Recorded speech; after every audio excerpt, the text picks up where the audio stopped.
You're seriously wearing that?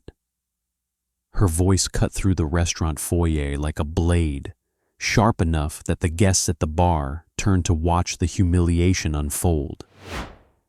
She laughed before he could answer, loud and careless. The kind of laugh meant to make sure every stranger within earshot knew exactly who the joke was. He didn't flinch. He didn't defend himself. He simply stood there in his faded button-down and polished work boots, carrying the quiet exhaustion of a long shift and the dignity of someone who couldn't afford to care what wealthy people thought of men like him. By the way, where are you watching from? Tell me in the comments below, because this night isn't just about a bad date. This is the moment everything turns, and you won't believe who ends up frozen when the truth comes out. He thanked the host, reached into his pocket, and paid for the table she'd already decided he didn't deserve. She stopped mid-laugh, her expression cracking in confusion as whispers drifted through the lounge. She had no idea the man she mocked was the only reason her night and her future wouldn't end in disaster. He didn't chase her when she walked away. He didn't apologize for clothes he'd worn straight from his shift at the airfield. He simply breathed once, steady and unbothered, as if he'd learned long ago that the world's judgment meant nothing unless he let it cut. Rowan Hale carried himself with a calm that didn't match the scene around him. Some men snapped when humiliated, others begged, but he moved with quiet certainty, a grounded stillness that made the mockery look smaller, not louder. Even the host watched him longer than usual, noticing the way he scanned exits the way trained men do without thinking. He wasn't here to impress anyone. He wasn't here to prove anything. The date had been arranged by his sister, who insisted he needed adult conversation after years of raising his son alone. Hadn't expected miracles, just a meal, a moment of normalcy. Maybe the chance to remember life didn't always have to be work shifts, school lunches, and bedtime stories. But being laughed at for his clothes hit a place he'd spent years guarding. Those boots had walked him through storms on tarmacs and long nights keeping planes running so passengers could fly without fear. That shirt had stains he'd scrubbed out after fixing what others couldn't. None of it meant anything to the kind of woman who judged a man by the shine of his collar instead of the calluses on his hands. Still, he didn't let the sting change his face. Eli needed him steady, not angry. The little boy was waiting with the neighbor at home, clutching the toy jet Rowan had fixed with electrical tape the night before. That memory kept his heartbeat from rising. Around him, diners whispered, some pitying, some amused, all assuming they understood the story. A poor man, a rich woman, a failed date, simple, forgettable. But the night wasn't simple, and it definitely wasn't forgettable. Outside the glass doors, Lila Arden was already on her phone complaining loudly, painting him as a catfish mechanic, while her friends giggled. She didn't know that the man she mocked had once been trusted with lives far more fragile than her pride. She didn't know that calm wasn't weakness. Calm was training. And she didn't know that within minutes, everything she believed about status, worth, and the kind of men worth laughing at would shatter in a single terrifying collapse. Inside, he adjusted the strap of his worn jacket and prepared to leave. He just wanted to get home, check on his son, heat leftovers, and forget this night ever happened. But fate didn't care about plans, and humiliation wasn't the end of this story. It was only the spark. He stepped toward the exit, footsteps steady, spine straight. Beyond the door, headlights flashed across the pavement as a sleek black sedan pulled up, Lila's father arriving to pick her up. And in the space of 3 breaths, the mocking, the laughter, the whispers, all of it fractured as a strangled gasp from outside pierced the night. A gasp that would pull him back, a gasp that would change everything. And though he didn't know it yet, the same people who judged him seconds ago would soon watch him take command of a crisis none of them were prepared for. Lives didn't hinge on clothing or status. They hinged on skill, timing, and courage. All three were about to collide in the cold air beyond the door, where a man who thought he had power was about to crumble, and the man they dismissed would become the only steady force left standing. Then everything truly began now. The gasp outside sliced through the night again, sharper this time, dragging every whisper in the foyer into silence. He stepped through the open doors just as the laughter behind him died on Lila's lips. Her father stood beside the sleek, black sedan, shoulders tightening, one hand gripping the doorframe as if the ground beneath him had tilted. The cold air smelled of exhaust and city rain, but beneath it was something unmistakable, a shift, a ripple. The beginning of a moment Rowan had sensed even before he saw the man's knees buckle. Jonathan Arden's face drained of color. He reached for his daughter with a trembling hand that didn't quite connect, his breath catching in fragile stutters. The valet froze, half crouched as if unsure whether to run for help or simply watch.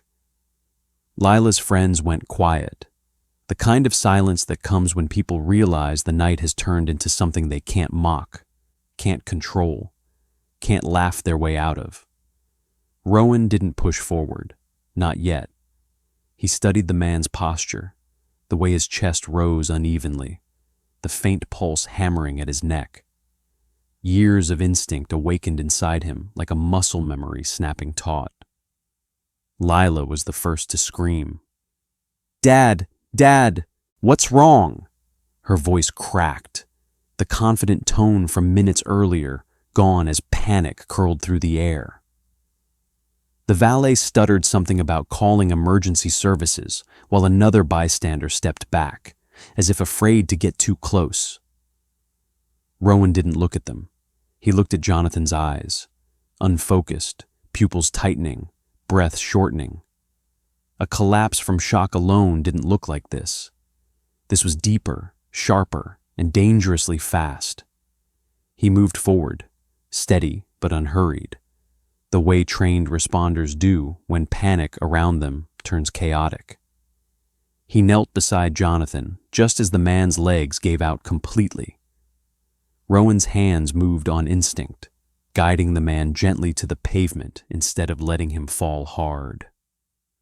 Lila hovered uselessly, repeating her father's name in choked fragments that carried none of the confidence she'd shown inside. Rowan kept his voice level as he checked the man's airway, breath rhythm, and pulse. The signs weren't good. His breathing was shallow, the rise and fall uneven, and a faint tightness tugged at the muscles around his jaw. He needed stabilization, positioning, and immediate assessment, things no bystander here seemed to understand. A small crowd gathered, the same crowd that had watched Rowan be humiliated minutes earlier.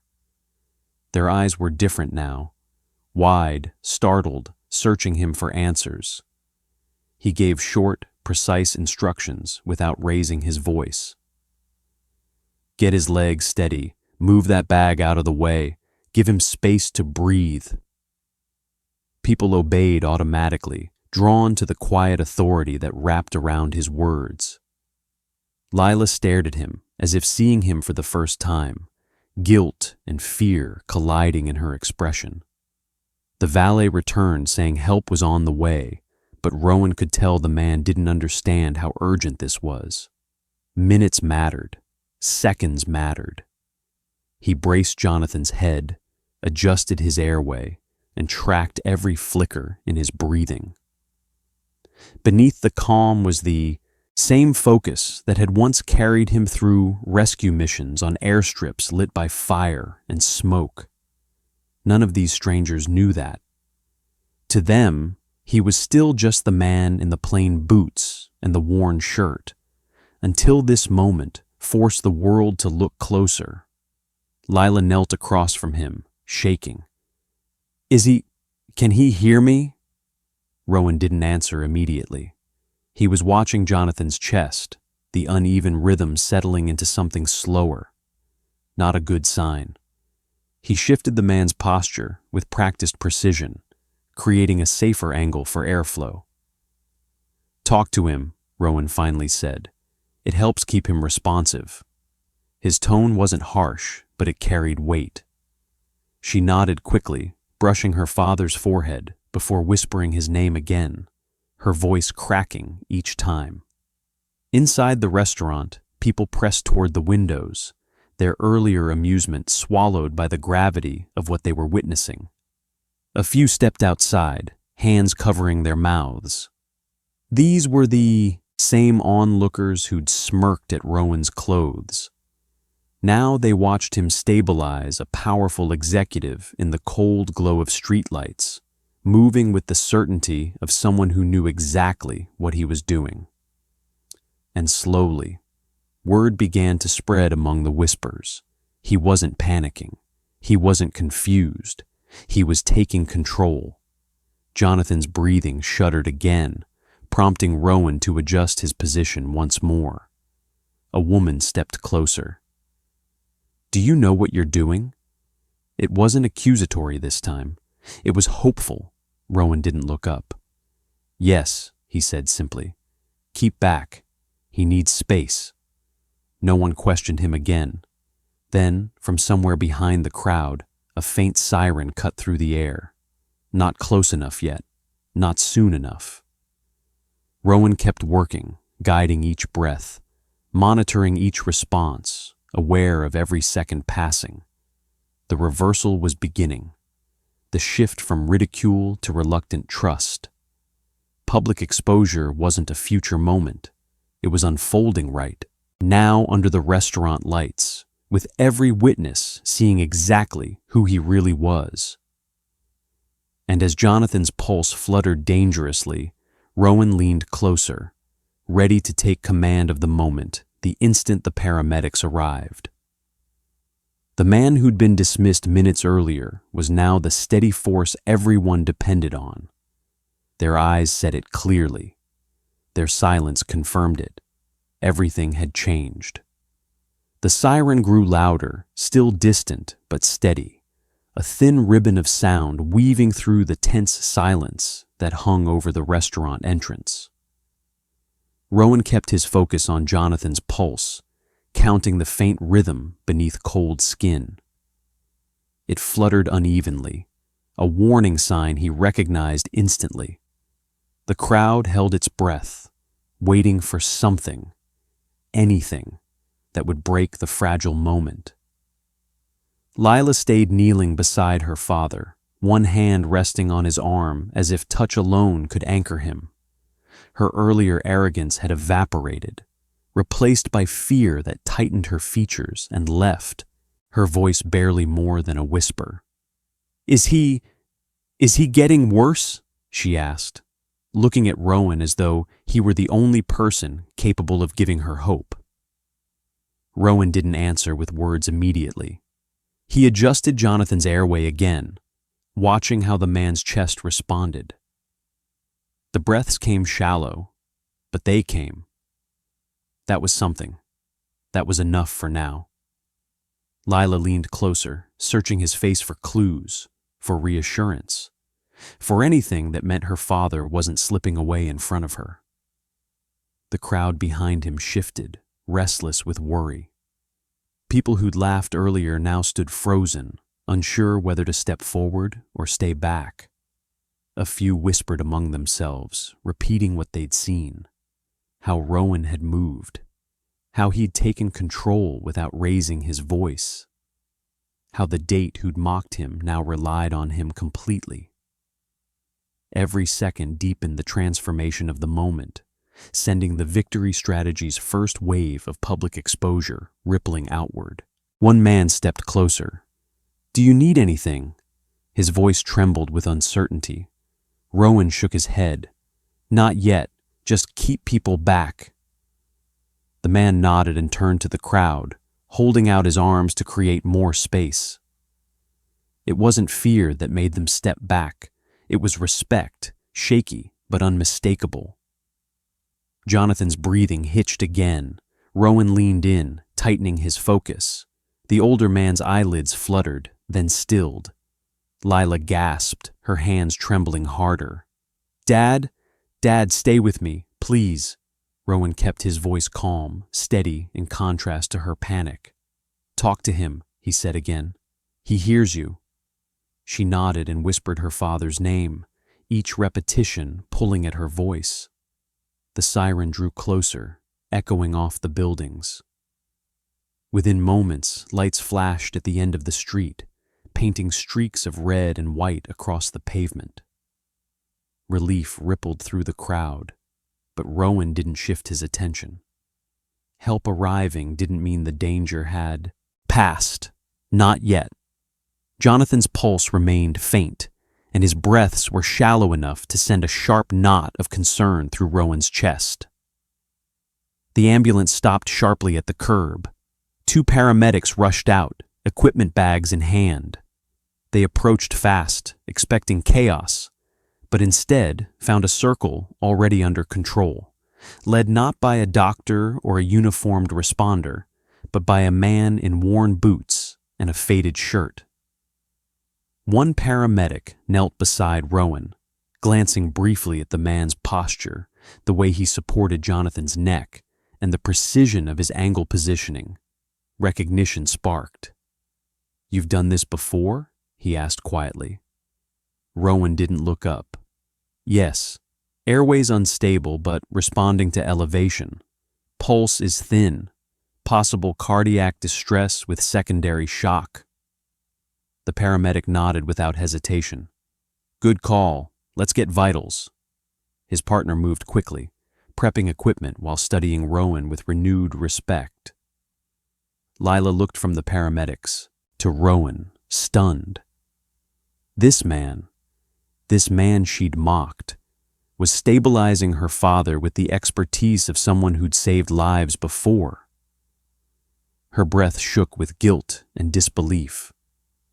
She watched Rowan's hands, steady and sure, guiding the placement of straps and assisting the transition with seamless coordination. "Is he going to be okay?" she asked the paramedic, but her eyes were on Rowan. "We'll know more once we get him in," the paramedic replied, but he added softly, "He's lucky your friend was here." The word friend made her flinch. Jonathan was strapped onto the stretcher, lifted with careful movements, and carried toward the ambulance.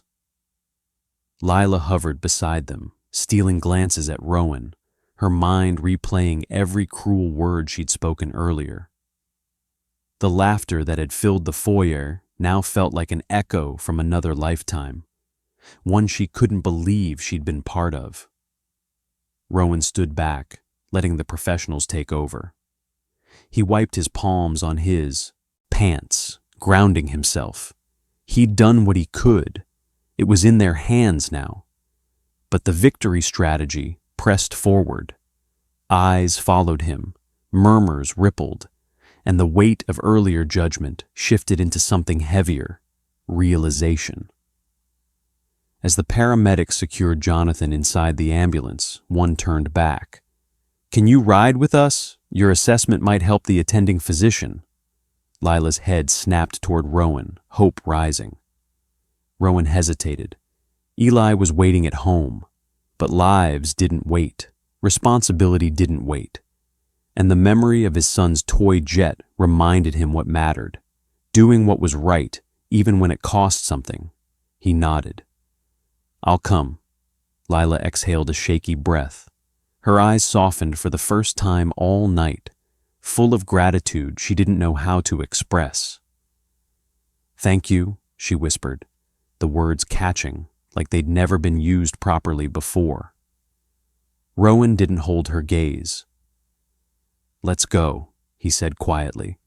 They climbed into the ambulance together as the doors shut behind them. The restaurant crowd watched, struck silent, witnessing a reversal that none of them would forget. The man mocked for his clothes, now leading the night's most critical moment, pulling the victory strategy tighter with every breath he took. The ambulance doors slammed shut behind them, sealing Rowan, Lila, and the paramedics inside a narrow capsule of sirens, flashing lights, and rising fear. The motion jolted beneath their feet as the vehicle lurched forward, slicing through traffic with a sharp wail that vibrated in Rowan's ribs. He braced himself beside the stretcher, steadying Jonathan's shoulder as the paramedics moved quickly, attaching monitors, adjusting oxygen flow, and barking readings to each other with clipped urgency.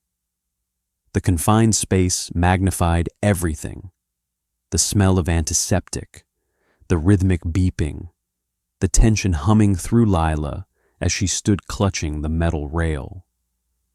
Jonathan's breaths rasped, each one a thin drag of air that sounded too fragile to sustain him. His eyelids fluttered in brief, disoriented flickers. Rowan leaned forward, adjusting the oxygen mask to ensure proper seal. The paramedic across from him nodded in approval, handing him a sensor clip without hesitation. "Finger," the paramedic said, and Rowan clipped it onto Jonathan's hand with practiced ease. Numbers lit up instantly on the monitor, none of them comforting. Lila hovered inches away, trembling so hard she had to grip the railing with both hands. Gone was the snide confidence she displayed at the restaurant. Her voice came out thin, barely shaped. "Is he getting worse? Please, please tell me the truth." Rowan didn't sugarcoat it. "His heart rhythm is unstable. We're keeping him responsive, but he needs immediate intervention." Her breath hitched, her eyes going glassy with panic. She pressed a hand to her mouth, trying to steady herself, but tears escaped anyway. He didn't blame her. Watching a parent slip toward unconsciousness unraveled anyone.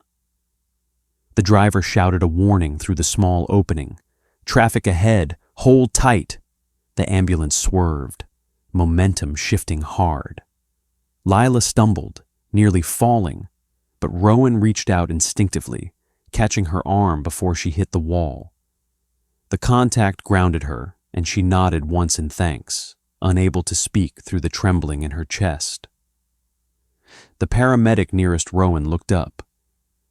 "You've handled cardiac distress before. Military?" It wasn't a question, more like confirmation of a suspicion. Rowan gave a curt nod. "Combat rescue, field stabilization." The paramedic's expression tightened with respect. "Then stay with us. We need every steady hand we can get." Public exposure advanced again, not through an audience of bystanders now, but through trained professionals who understood exactly what Rowan's quiet competence meant. Lila heard every word. Her gaze flickered between Rowan and her, father, piecing together a truth she had never imagined when she mocked him inside that warm, glittering restaurant.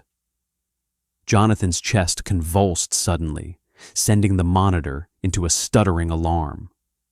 The paramedic cursed under his breath. "Vitach! Rowan, help me position him." Rowan moved instantly, shifting Jonathan's posture, while the medic attached pads to his chest. Lila backed against the wall, her breath coming in shallow bursts. The siren screamed louder, blending with the cries of the monitor. A red light flashed from the defibrillator. "Charging! Everyone clear!" the paramedic shouted. Rowan stepped back just enough, one steady hand still guiding Jonathan's head to maintain airway alignment. The shock fired, a brutal jolt that lifted Jonathan's torso slightly off the stretcher. Lila cried out, covering her ears. The monitor steadied for a moment, then settled back into a weak, fragile rhythm. Rowan leaned in again, fingers on Jonathan's wrist, counting, silently. A slow pulse thudded beneath the skin. "He's responding," Rowan said, calm but firm. Lila let out a sob of relief, sinking to her knees before pulling herself upright again. The second paramedic checked blood pressure, shaking his head. "He's still unstable. We're 3 minutes out." The ambulance picked up speed, weaving sharply through lanes. Rowan held the stretcher rail with one hand, the other still monitoring Jonathan's pulse. Every bump in the road made the numbers flicker. Every second was a gamble. Lila stepped closer, voice shaking. "Why are you helping us? After what I said, what I did, why would you—" She couldn't finish the sentence. Shame caught it halfway. Rowan didn't look at her. His attention stayed on her father. "Because your father needs help," he said quietly. "That's all that matters right now." The simplicity of his answer broke something open in her expression, an understanding she'd never expected to have, forced upon her. The paramedic adjusted the oxygen, glancing at Rowan. "You're keeping him stable. You just bought us time he didn't have." Lila swallowed hard, her eyes filling again. She stared at Rowan like he was someone she'd never seen before. The hospital came into view through the small window. Bright floodlights, emergency bays lined with staff awaiting incoming patients. The ambulance braked abruptly, snapping open the rear doors as nurses rolled a gurney forward. Rowan stepped aside but stayed close, ready to transfer information. As the team swarmed Jonathan, a nurse asked sharply, "Who stabilized him?" Several paramedics pointed at Rowan without hesitation. That single gesture carried the weight of every witness, every judgment reversed, every assumption shattered.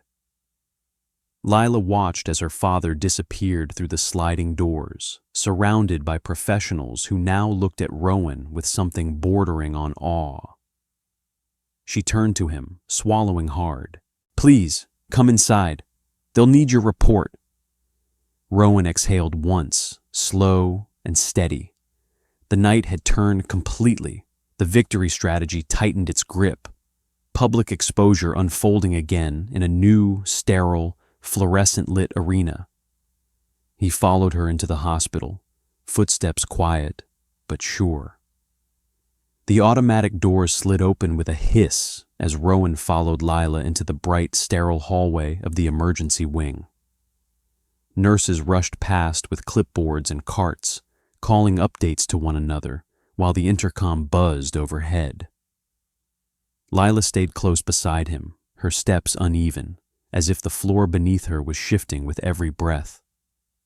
She kept glancing back at him, part fear, part hope, and part the dawning realization that the man she'd mocked for his clothes now stood between her father and irreversible disaster. The fluorescent lights washed over Rowan's calm expression, but inside he tracked every detail. The direction the stretcher had gone, the rooms they passed, the rhythm of urgency around them. A nurse with a tablet approached. "We need the initial assessment from the field. Paramedics said you handled primary stabilization." She didn't question it. She didn't hesitate. She simply recognized the authority in his posture, his tone, the way trained responders do. Rowan provided vitals, symptoms, and timeline details with concise precision. The nurse typed rapidly, occasionally looking up with a flicker of impressed surprise. When he finished, she nodded once. "That was extremely helpful. Stay nearby in case the attending physician needs more." Lila watched the exchange with trembling hands. "They're actually listening to you." Her voice carried something fragile. Astonishment, gratitude, Maybe both. Rowan didn't respond. He didn't need to. Her own eyes were telling her the truth she had refused to believe earlier. Competence had nothing to do with clothes. They were guided to a small waiting alcove near the cardiac bay. Lila sank into a chair, shoulders folding inward as her adrenaline faded and fear rushed to replace it. Rowan remained standing at first, scanning the hallway with a quiet vigilance that came naturally. Even here, far from airstrips and emergency sites he once worked, his instincts remained sharp, tuned to every shift in tone or motion around him. Minutes passed, loud and slow. Lila finally looked up. "You knew what to do before anyone else did. How?" Rowan met her eyes, steady but reserved. "Experience." She waited for more, but he didn't elaborate. Revealing his past was something he'd learned to do carefully, only when necessary, only when it mattered. Before she could press further, a man in a white coat approached, flipping through a chart. His badge read, "Dr. Halden, Cardiology." He looked straight at Rowan. "You're the one who kept him stable?" Rowan nodded. The doctor extended a hand. "You bought him precious time. Based on your field notes and airway position, you probably prevented respiratory collapse." Lila gasped softly, covering her mouth. The public exposure tightened around the scene with surgical precision.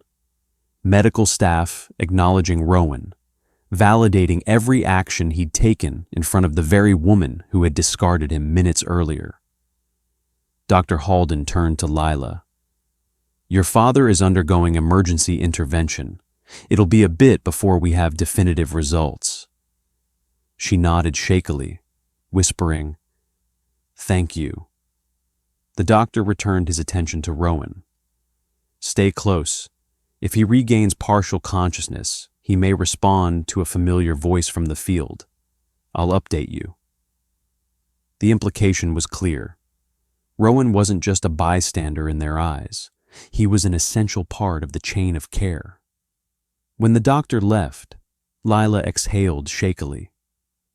"I don't understand," she murmured. "I thought you were just—" She stopped, realizing the weight of her words. "Just what?" Rowan asked. Not harshly, but not softly either.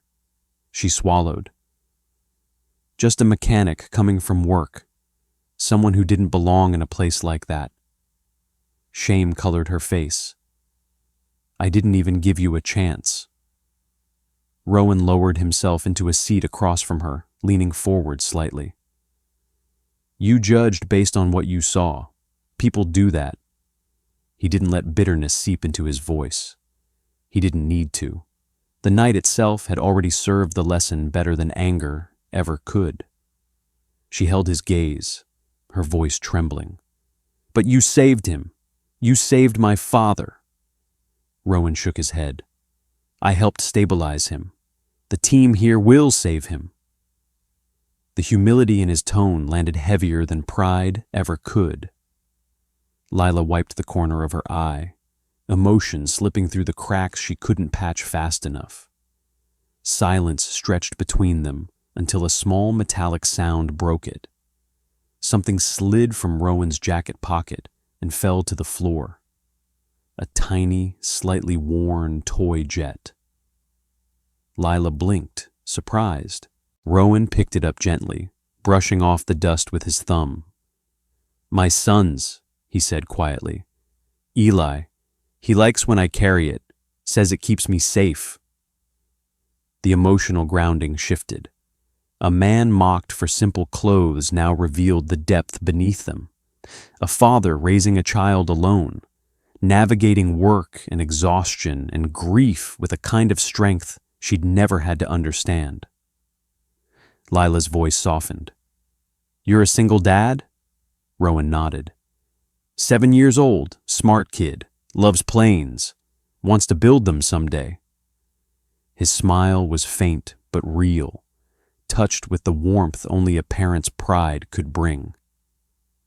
Another wave of realization hit her. This wasn't just a man with unexpected expertise. He was a father who had walked straight from a long shift into humiliation, stayed calm under it, and then stepped into danger without hesitation, all while carrying the weight of raising a child by himself. She looked away for a moment, blinking hard. "I'm sorry," she whispered. It wasn't enough. She knew it, but it was all she had right now. Rowan didn't accept it, but he didn't reject it either. "Let's focus on your father," he said simply. Minutes later, a nurse hurried over. "He's stabilizing," he responded briefly. "Doctor wants to speak with you both." Lila stood quickly, wiping her face. Rowan rose beside her, steady as ever. They followed the nurse down the hall, the fluorescent lights humming overhead. The victory strategy tightened one step further. Public exposure unfolding in real time, every witness seeing the truth laid bare. They followed the nurse down the hallway, each step echoing against the polished floors, each breath threaded with uncertainty. Lila walked a half step behind Rowan, almost as if she needed the anchor of his presence to stay upright. The fluorescent lights above them flickered softly, casting long shadows on the walls as they approached a consultation room with its door slightly ajar. A low hum of machines leaked out, along with the muted voices of medical staff coordinating the next procedures. The moment felt suspended, delicate, as if one wrong move might shatter whatever fragile stability Jonathan had regained. Dr. Halden emerged from the room, his expression alert but measured. "Good, you're both here," he said, motioning them forward. Lila moved first, hands clasped tightly, fear wrapped around her like a second skin. Rowan entered behind her, posture steady, gaze scanning the doctor's face for clues before any words were spoken. The physician closed the door softly behind them, then pulled up a digital chart on the screen. "Your father is stable," he said to Lila, and she released a breath she didn't even know she'd been holding. "But he's not out of danger. His heart showed signs of ventricular arrhythmia. The quick stabilization earlier prevented a full cardiac arrest." He turned toward Rowan, nodding with genuine respect. "Your intervention bought us the time we needed." Lila's eyes filled instantly. He would have died?" The doctor didn't soften the truth. "Most likely, but he didn't, because help arrived faster than we could have expected." Rowan didn't react outwardly, but the word struck something deep inside him. A quiet, familiar burden of responsibility he carried without complaint. The doctor stepped closer, holding out a pen. "I'd like you to walk me through the exact moment-by-moment progression from field collapse to ambulance transfer." Rowan nodded, stepping toward the screen. His calm voice filled the room as he detailed Jonathan's collapse, airway obstruction risks, pulse irregularities, and his corrective steps. Dr. Halden occasionally interjected with a quick note, but mostly he listened closely, eyebrows raised in quiet astonishment. Lila watched them, her shame growing heavier with each technical phrase Rowan spoke so naturally. She realized she was seeing him the way professionals saw him, a man trained, a man capable, a man who carried expertise that mattered when lives hung by a thread. She had reduced him to clothes and a first impression. Now the truth stood in front of her, unshakable, undeniable. When Rowan finished, the doctor nodded again. "Exceptional clarity. You've done this before." Rowan simply replied, "Enough times." He didn't elaborate. He didn't need to. The room already carried the weight of who he really was. Dr. Halden tapped his screen. "Stay accessible. If Jonathan wakes and has memory gaps, your voice might anchor him." The doctor left, and silence settled between Rowan and Lila. She looked at him, truly looked, and her voice trembled. "You weren't supposed to be there tonight. You weren't supposed to walk into a restaurant after a long shift and save my father's life." Rowan met her gaze with steady calm. "I was in the right place at the right time, that's all." But Lila shook her head, unable to accept such simplicity. "No, it's more than that. You did something I couldn't, something no one else could." Tears welled again, streaking down her cheeks. "And I treated you like you were beneath me." Her voice cracked at the last word. Rowan watched her quietly. He didn't let anger rise. He didn't soften her guilt either. "People misjudge," he said. "What matters now is your father." She nodded slowly, wiping her eyes. A nurse appeared at the doorway. "He's being moved to the monitored recovery ward. You can follow me." They stepped back into the hallway, tension easing slightly now that stability had begun to settle into place. As they walked, a paramedic from earlier appeared, rolling equipment down the hall. He spotted Rowan and stopped. "Hey, you were the guy from the field, right?" Rowan nodded. The paramedic grinned. "Man, you were on it. And those assessments? Haven't seen someone work that clean outside of active response units." His voice carried loud enough for several staff nearby to hear. Public exposure intensified in the most natural way.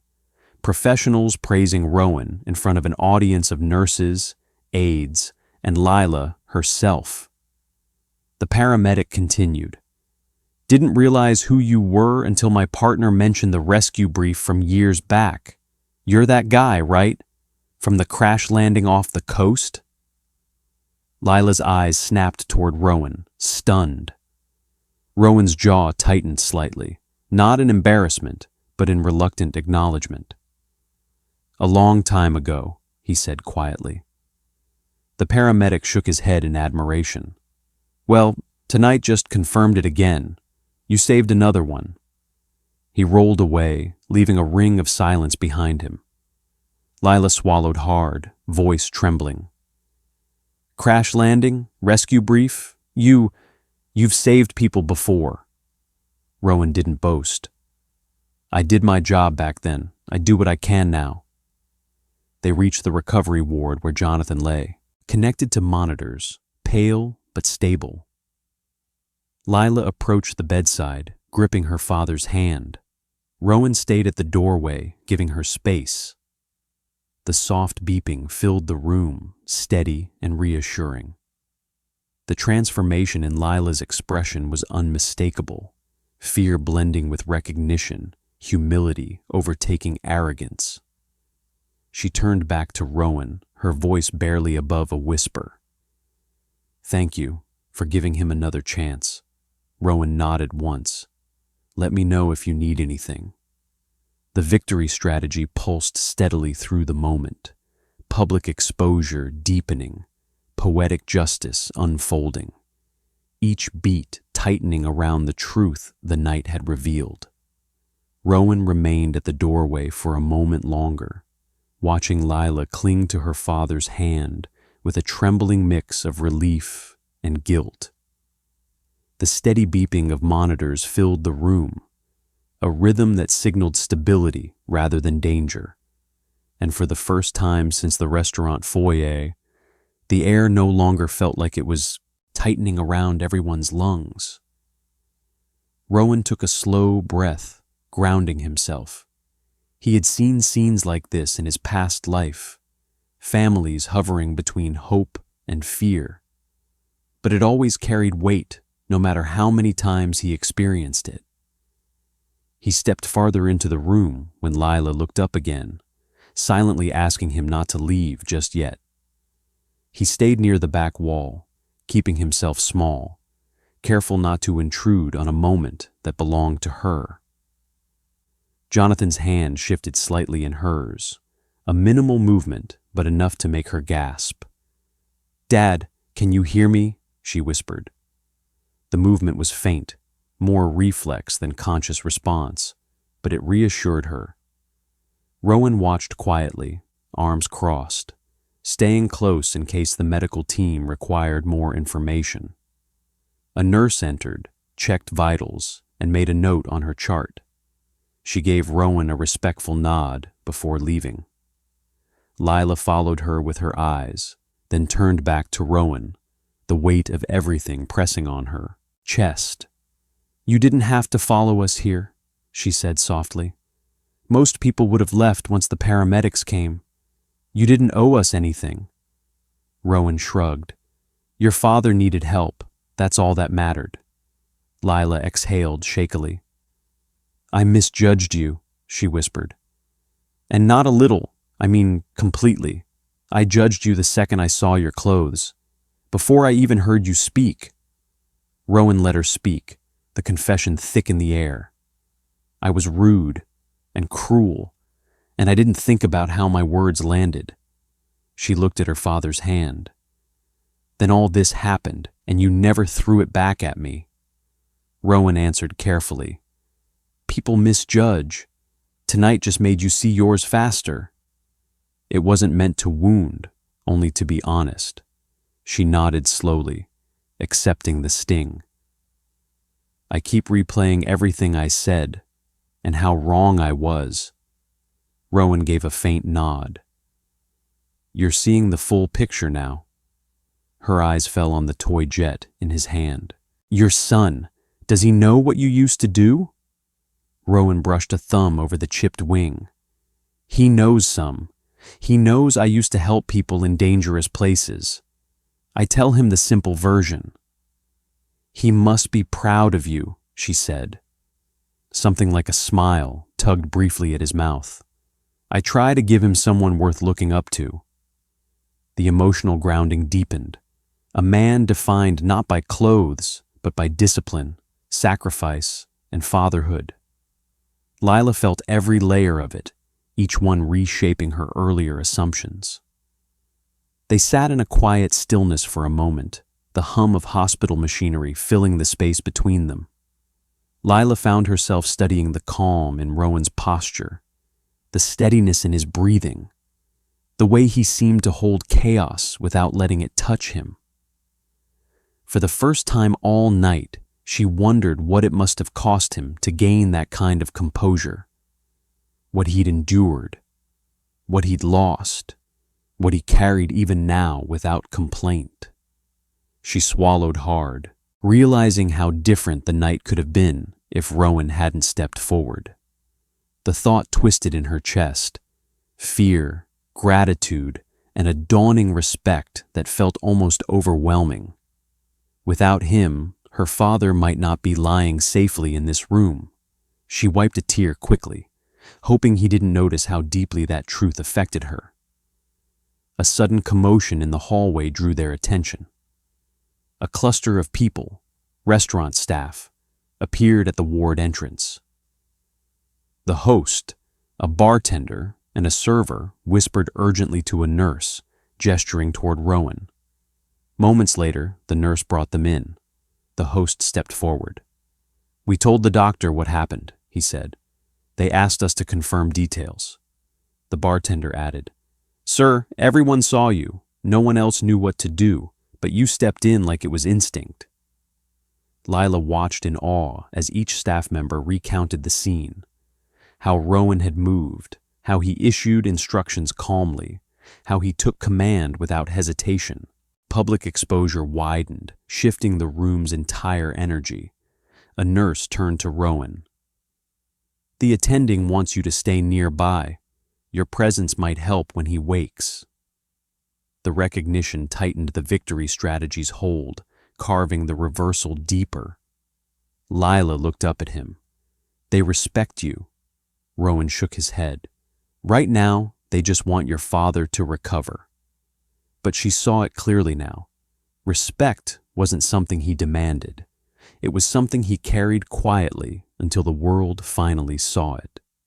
Lila remained standing beside her father's bed, her fingers loosely wrapped around his hand, while Rowan shifted to the opposite side of the room.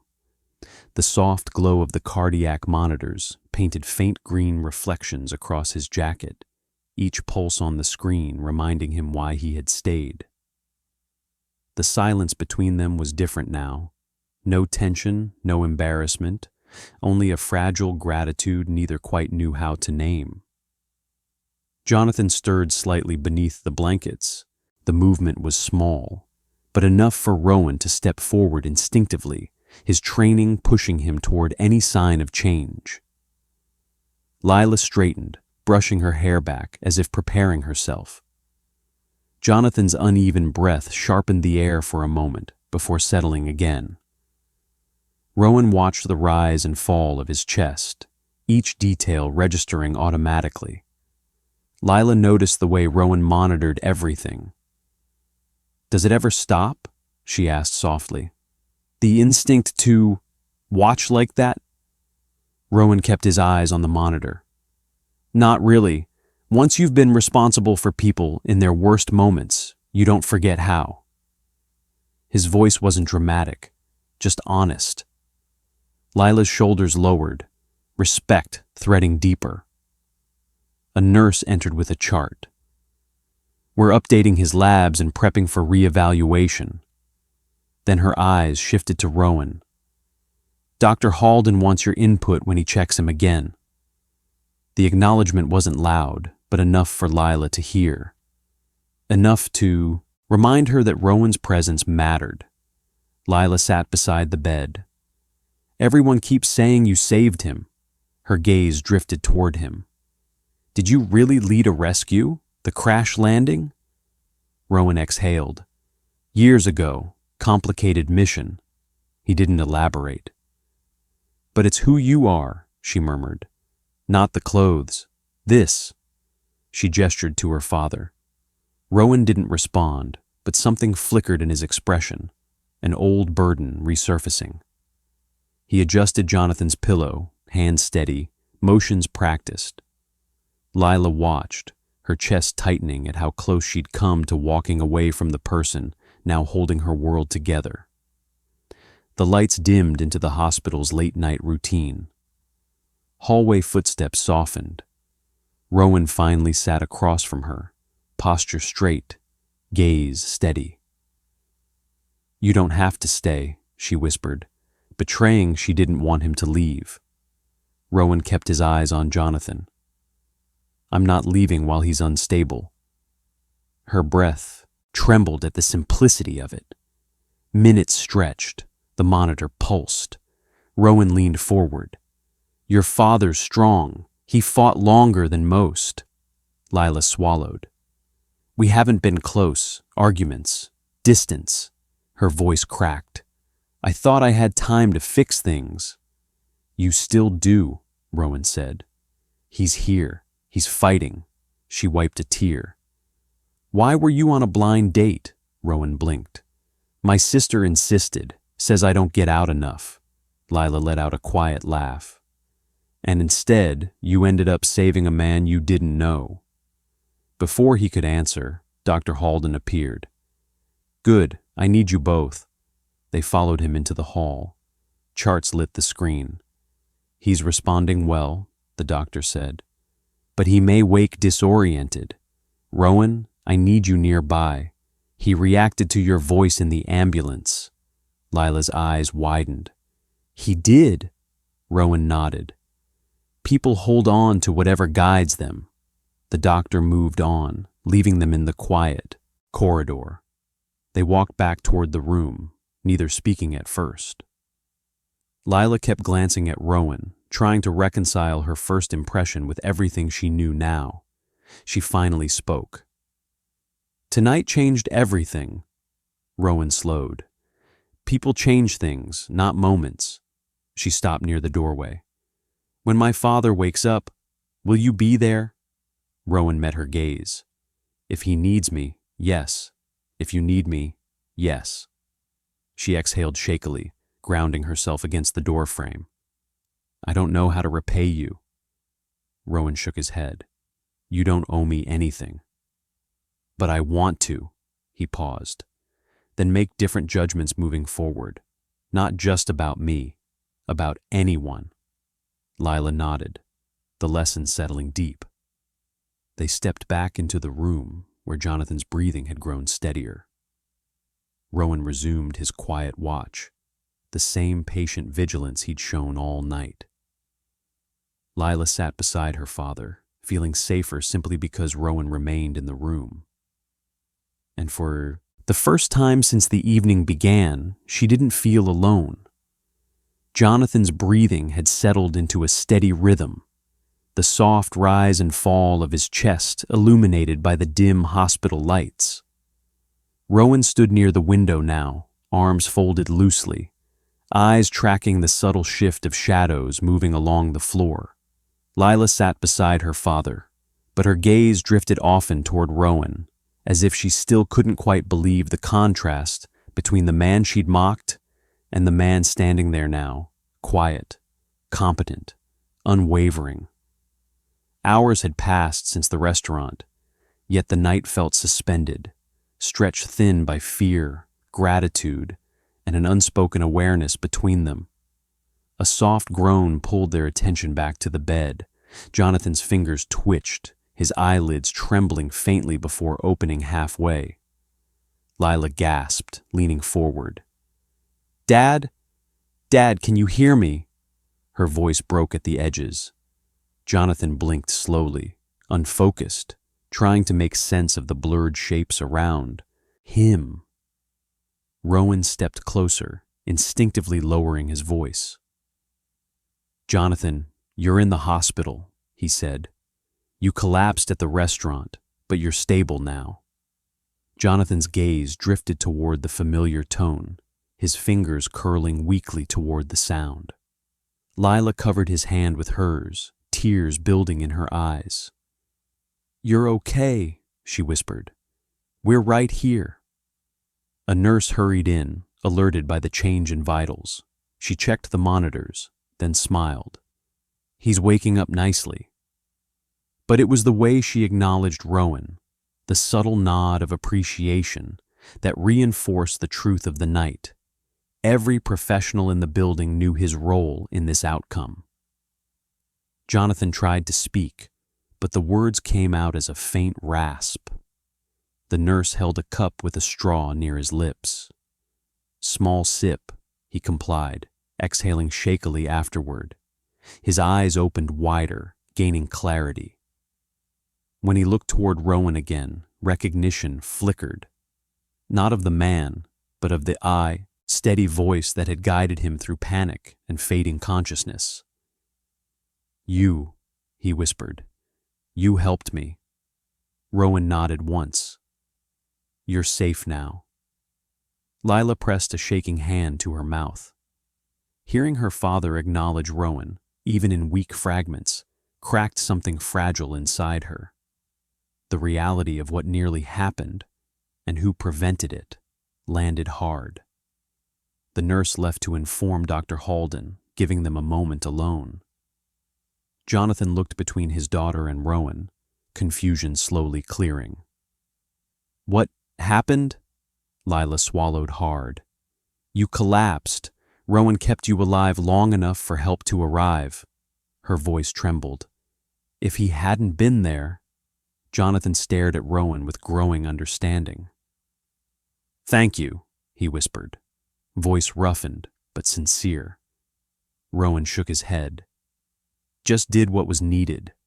Jonathan's eyes drifted to Lila again, reading the guilt imprinted across her expression. Were you alone? He asked her softly. Lila hesitated, then shook her head. No, he stayed with us the entire time. Jonathan's breathing steadied further, and a small smile of relief touched his lips before he drifted into a calmer rest. Rowan stepped back, giving the family space. The emotional weight in the room eased into something gentler.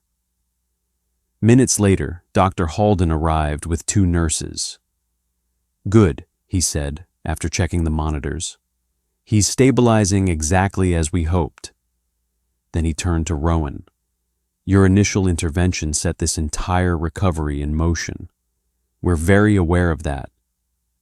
Lila's face flushed, hearing a senior cardiologist speak to Rowan with such direct respect. The reversal deepened, another public witness anchoring Rowan's true identity into the room. After updating them on next steps, the doctor pulled Rowan aside. "You handled this like someone who's done field trauma response for years," he said quietly. "If you ever decide to return to medical rescue work, my department would vouch for you." Rowan gave a polite nod, not committing to anything. But the offer wasn't lost on Lila. Her eyes widened slightly. Another layer peeled back, revealing the man she never imagined she'd be sitting beside on a blind date. When the doctor left, Lila approached Rowan slowly. "I didn't know people like you existed," she said quietly. "People who don't need attention, or reward, or acknowledgement. You just stepped in because someone needed you." Rowan shrugged softly. "It's what I know how to do." She shook her head. "No, it's who you are." Her gaze drifted to the toy jet in his pocket, sticking out just enough for her to notice the chipped wing again. "How does Eli handle you being gone on nights like this?" she asked. Rowan exhaled, leaning back slightly. "He's used to my schedule. I try to balance things. Some nights are harder than others." Lila absorbed that, the pieces connecting in her mind. "So after a long day, you rushed to a blind date, exhausted, just because your sister asked. And instead of going home afterward, you stayed until my father was safe." She paused. "You don't know how much that means." Rowan didn't respond immediately.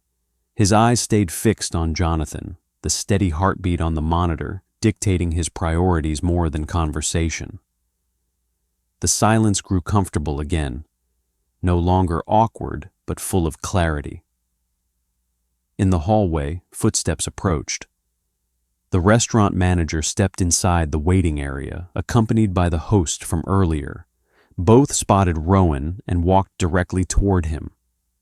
"Sir," the manager said, "our staff told us everything. We wanted to check on the gentleman you helped." He extended his hand. "And to thank you personally." The interaction happened in full view of nurses, aides, and Lila herself. The ripple widened, public exposure deepening into a community witnessing the truth firsthand. Rowan shook the manager's hand briefly. "He's improving," he said simply. The manager looked relieved. "Good. People like you make all the difference." Lila watched with a lump in her throat. Every phrase, every nod of respect, every acknowledgement peeled back her earlier dismissal, like a wound she deserved to feel. She turned toward Rowan again, her voice soft. "I'm glad you didn't walk away from that restaurant." Rowan finally met her eyes. "So am I." Rowan's words still hung in the air, simple, steady, and heavier than anything Lila expected.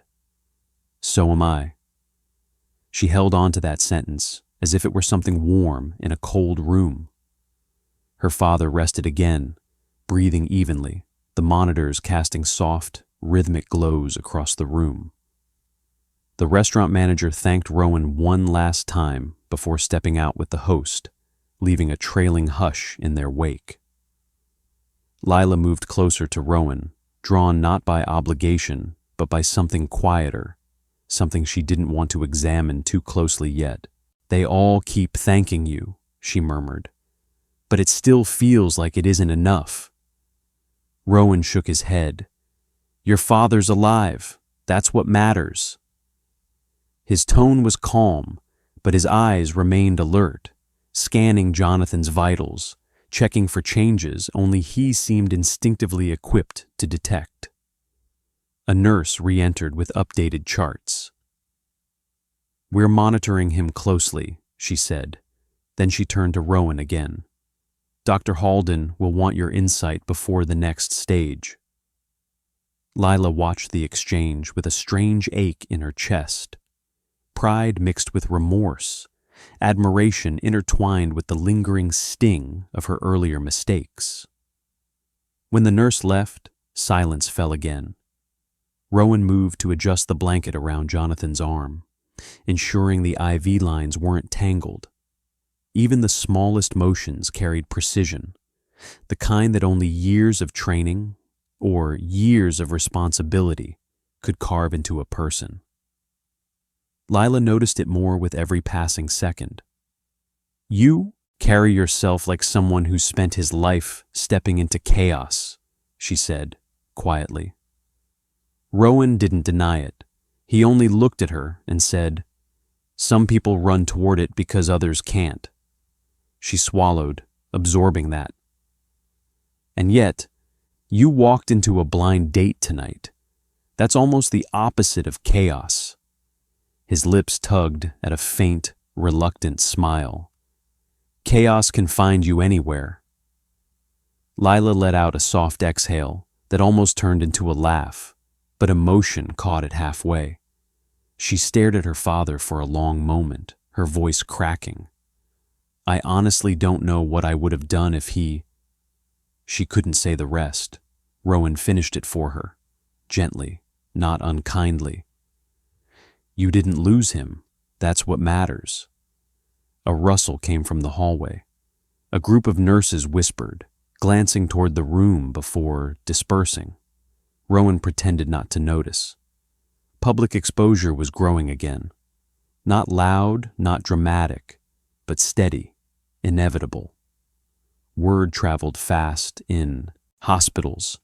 People talked about the man who stepped up without hesitation, the quiet mechanic, the single dad, the former military rescuer who saved a man in a restaurant like it was second nature.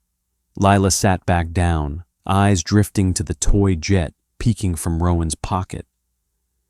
"He keeps you grounded," she said, nodding to it. Rowan's gaze softened. "He reminds me what matters." She tilted her head. "Do you ever talk about his mom?" Rowan's eyes flickered, a brief shadow crossing them. "Not much. It's a story he deserves to hear when he's older." There was no bitterness in his tone, only history he carried with quiet strength. Lila felt another pang of guilt. She had judged this man by the most superficial thing possible, clothes, while he carried entire worlds inside him. Before she could speak again, Jonathan stirred more forcefully this time. Lila shot upright, gripping his hand. Rowan leaned in, assessing him with practiced attention.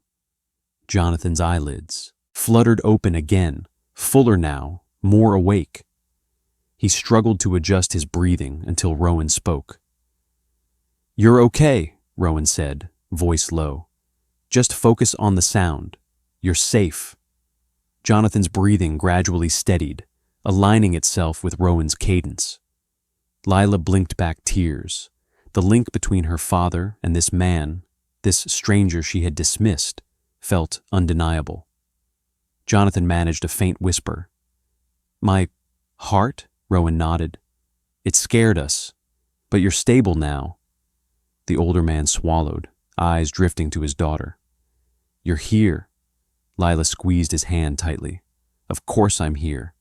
Jonathan's gaze drifted again to Rowan. "Stay, please." Rowan nodded once. "I'm not going anywhere." The moment was fragile, powerful, and witnessed by a nurse who had returned without speaking, quietly noting the interaction. Another layer of public exposure unfurled, rooting itself in the room's atmosphere.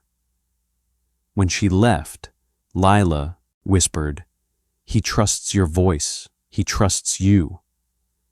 "He trusts stability," Rowan replied. "Anyone would in his condition." But Lila saw through the modesty now. She understood just how much of her father's survival hinged on Rowan's calm competence. Minutes passed as Jonathan drifted back into a healing sleep. Lila stepped into the hallway beside Rowan. "When he's fully awake," she said, "I want him to know everything you did." Rowan shook his head. "He doesn't need details.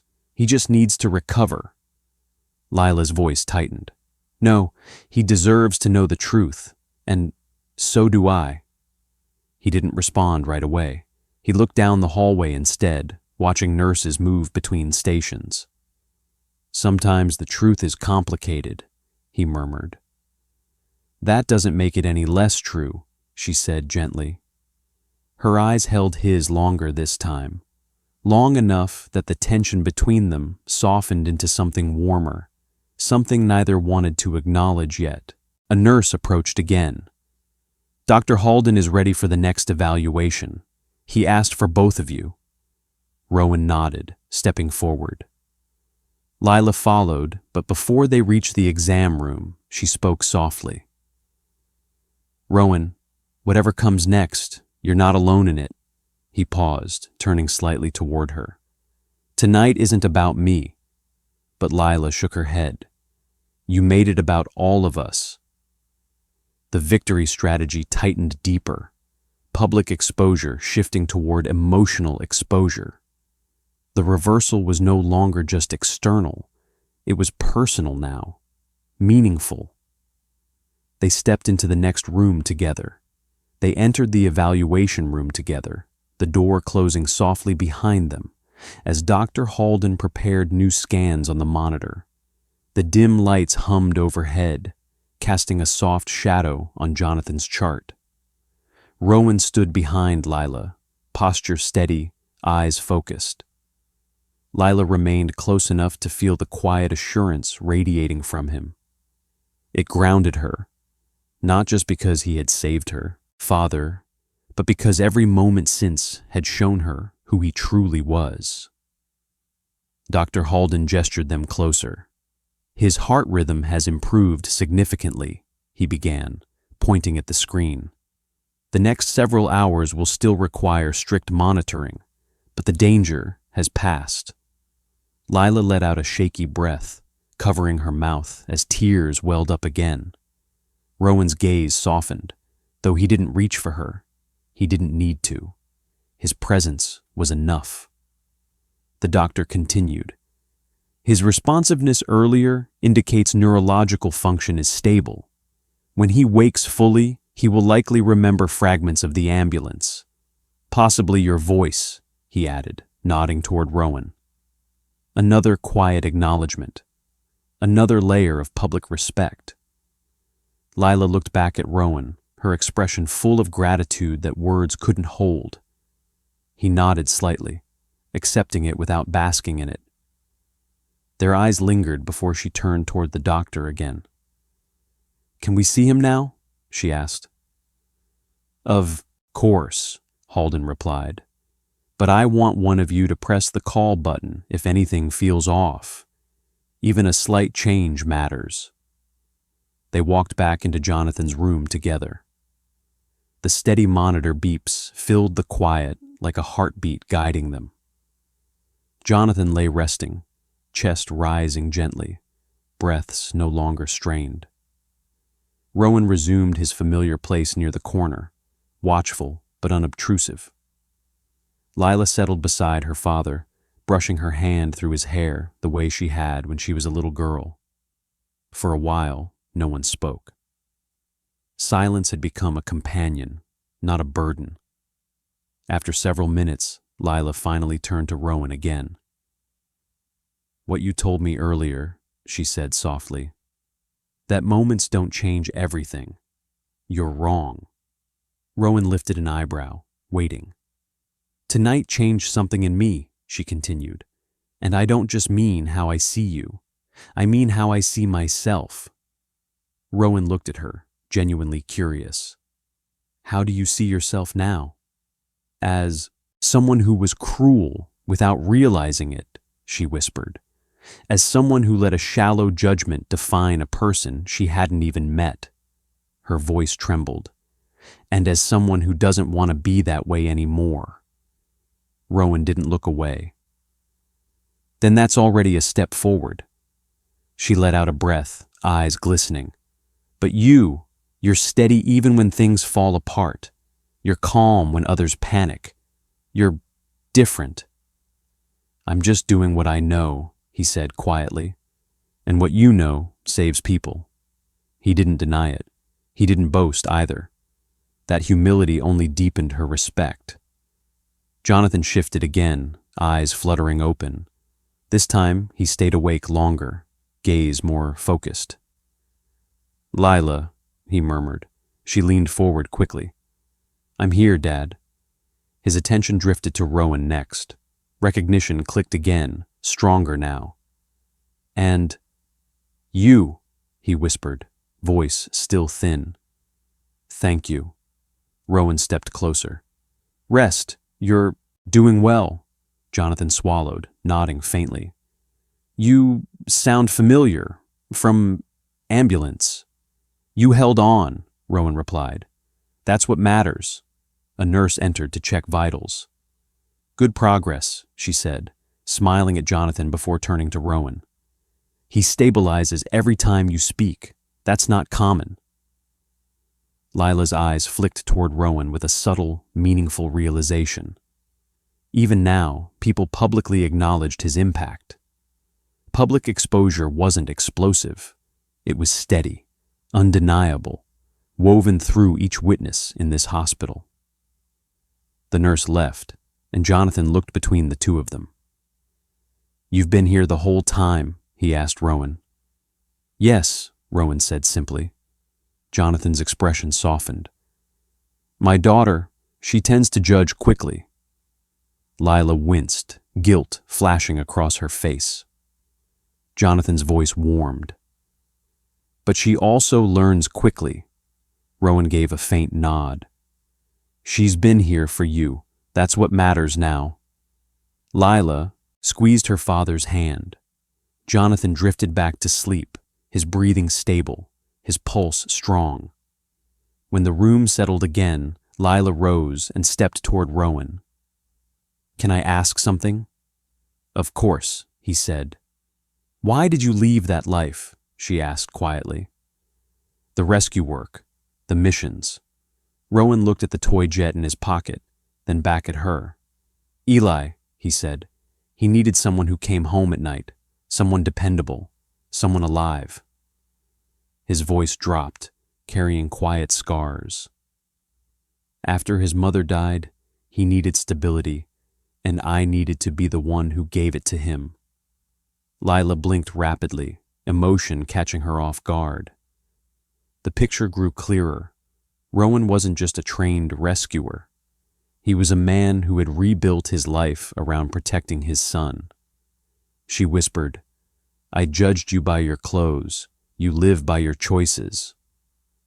Rowan didn't respond with pride or defensiveness. He simply said, "We all carry something." Before the moment could deepen, Dr. Halden re-entered with a tablet. "Good news," he announced. "Your father's tests show continued improvement. He's past the most dangerous phase." Lila nearly collapsed with relief. Jonathan would live, and everyone in the room knew exactly why. Halden added, "You should both get some rest. He'll need stable voices around him when he wakes fully." His eyes landed on Rowan. "Especially yours." Another public acknowledgement. Another layer of poetic justice. When the doctor left, Lila turned back to Rowan slowly. "You stayed for us," she whispered. Rowan met her gaze. "I said I would." And he had. Rowan's quiet declaration, "I said I would," settled into the room like a final anchor against the chaos of the night. Lila stood there for a breath, absorbing it, feeling a complicated warmth ripple through her chest. Her father slept peacefully now, his breathing steady, the worst finally behind him. The monitors hummed in a soft, steady rhythm, sound that felt almost comforting after hours of uncertainty. The storm had passed. What remained was clarity, unexpected, humbling, and profoundly shifting. A nurse entered briefly, checking Jonathan's blood pressure and smiling at the improvement. "He'll regain full consciousness soon," she said, before leaving again. The door clicked shut, softly. Rowan remained near the foot of the bed, posture relaxed, yet alert, as if ready to step in at any moment. Lila watched him, her heart stirring with something she wasn't ready to name. "You stayed the entire night," she said, finally, her voice quiet. "Most people would have left hours ago." Rowan shrugged lightly. "Most people weren't there when he fell." "But still," she whispered, "it matters to me." She walked toward him, stopping only a foot away. "Rowan, I want to say something before everything gets busy again." He didn't move, didn't speak, just watched her with that steady focus that made her feel strangely safe. "I judged you based on clothes and assumptions," she said. "I treated you like someone who didn't belong beside me, and I couldn't have been more wrong." Rowan didn't soften the moment with a dismissive wave or a meaningless reassurance. He simply waited for her to continue. "You saved my father's life," she whispered, "not just with your training, but with your patience, your calm, your strength." Her eyes glistened. "I want to be someone who sees people for who they are, not what they're wearing, not where they're standing." Rowan's voice was gentle. "You're already becoming that person." She swallowed hard. "Only because you showed me the difference." Before she could speak again, Jonathan stirred, his eyes opening slowly. This time, he looked genuinely aware, his gaze moving between his daughter and the man standing beside her. "Morning," he murmured. "Almost," Lila said, brushing his hair lightly. "How do you feel?" "Like I lost a fight with a truck," he rasped. Then his gaze turned to Rowan. "But I hear I owe this man my life." Rowan stepped closer, offering Jonathan a reassuring nod. "You did the hard part. I just kept things steady until help arrived." Jonathan let out a faint breath of a laugh. "Humility after saving someone's life. Rare these days." Lila squeezed her father's hand, then looked at Rowan with a soft, grateful expression. The quiet respect between them didn't need explanation. Jonathan could see it clearly, and he seemed relieved by it. A moment later, Dr. Halden entered. "Good to see you awake," he said to Jonathan before turning to Rowan. "Your early intervention made this outcome possible. The team is impressed." Another layer of public recognition. Another witness to who Rowan truly was. Jonathan looked at Rowan with new understanding. "If you ever need anything, you come to me." Rowan nodded, accepting the offer without ego. The doctor gave final instructions, then stepped out, leaving the three of them in a soft morning glow as the hallway lights gradually brightened. Lila straightened, brushing sleep from her eyes. "You look exhausted," she said gently to Rowan. "I'm fine," he replied, but she saw the tiredness beneath the surface. "You should at least sit," she insisted. Rowan finally relented, lowering himself into the chair beside Jonathan's bed. For a few precious minutes, silence settled again. Warm, not heavy. A family recovering. A man who saved them, and someone slowly falling into a quieter, deeper understanding of him. Finally, Jonathan drifted back to sleep, the medication easing him into rest. Lila moved beside Rowan, lowering her voice. "Tonight changed everything for me," she said. "Not just how I see life, but how I see you." Rowan looked at her, expression unreadable, but not cold. "Change is good," he said quietly. Yes, she whispered. But you were the reason. Her hand brushed his, barely, lightly, almost hesitant. Rowan didn't pull away. Outside the window, faint morning light crept across the sky. The worst was behind them. Now the room held only healing, understanding, and a growing connection neither had expected. I want to see you again, she said, suddenly softly. Not because of tonight, but because I want to know the man behind the calm, the father behind the jet. Her eyes flicked to his pocket. Rowan finally smiled. Gentle, tired, real. I'd like that. Lila exhaled with relief, emotions softening into something hopeful. Before leaving the room to get coffee for her father, she paused at the doorway and turned back. Rowan looked up at her, steady as ever. She smiled.